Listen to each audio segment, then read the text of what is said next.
Tennessee Williams wrote, "Home is where you hang your childhood."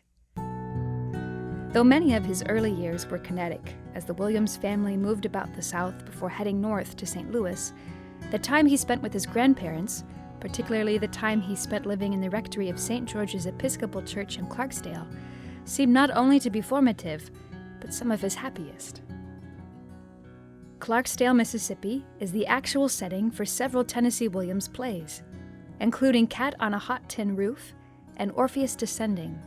And upon close inspection, you can see its influence on the fictional communities of Memory in A Streetcar Named Desire and Glass Menagerie. The characters in the play reference stories they read in the Clarksdale Register, or movie houses and hotels that bear more than a passing resemblance to the city's old Paramount Theater or Alcazar Hotel. In the notes on his play, Battle of Angels, a precursor to Orpheus Descending, Williams writes that the history of the play begins anterior to the impulse to write it.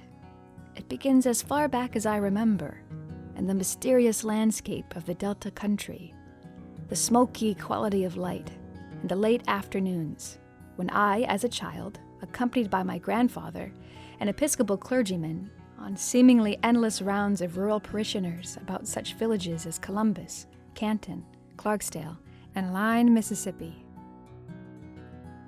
Tennessee Williams' childhood home in Clarksdale, the St. George's Rectory, is the setting for a number of scenes in this year's featured play, Summer and Smoke. Past festival goers may remember watching some of these scenes in the very room Williams was imagining as he wrote the play.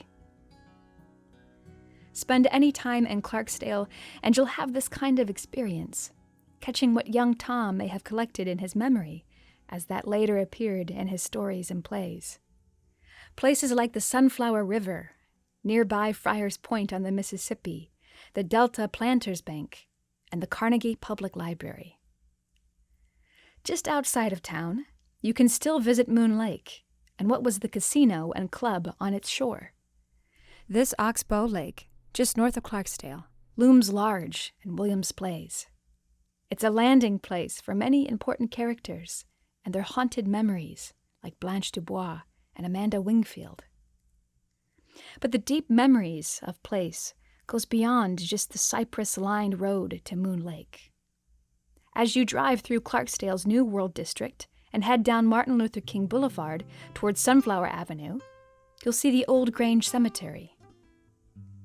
Many of the graves there remain the same from when Williams was a boy during the First World War. As you walk along the row of headstones, you may see some familiar names that may call out to those who know and love the world of Tennessee Williams. There is the Cutrer family plot, a name that looms large in Williams' plays. You will also find the grave with the last name Wingfield there too.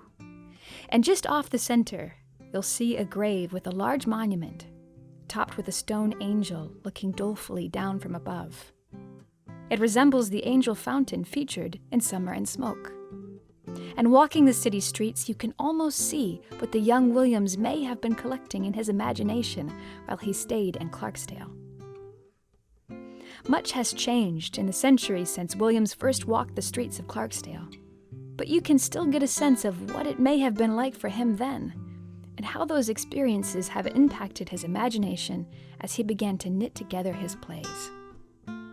You can almost picture the blending of memories in this childhood prologue in Summer and Smoke, as a young Alma and young John share a moment near the play's angel statue named Eternity.